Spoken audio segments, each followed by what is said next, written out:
Saiki gentina. Iya. Iki aku nggawa pirang-pirang saka luar negeri kabeh no. Iya. Ayo, saiki genti sing jumeneng Mbak Tatin. Iya. Saka Somalia no. Iya.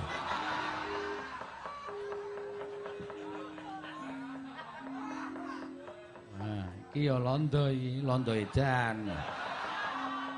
Bukan kamu loh Hilari, bukan kamu. Jangan sakit hati. Ngaku muni londo edan deh nesu. Ini yang berdiri ini. Iya. Ini juga dari luar negeri. Oh iya. Itu dari Somalia. Iya. Selamat malam Pak Danan. Iya. Kandhane. Kandhane ya. Aduh ora percaya kok senengane kok. Selamat malam. Ya. Asli dari mana? Saya dari Hungaria. Oh, Hungaria. Iya. Oh, sama sekaten? Kidulnya. Kidul stasiun ya?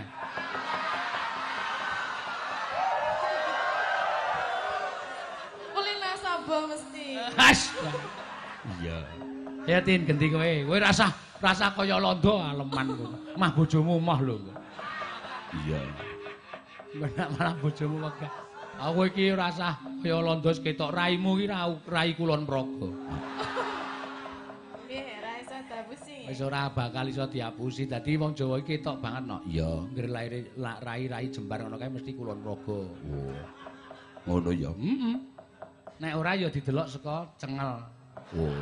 Nek ora saka Pasuryan kene iki. Oh. Nek iringan kene Iceng Ya. kuwi Bantul. Oh. Kok iso? Loh, mangkat kerja esuk srengenge saka wetan kene. Bali kerja sore srengenge saka kulon.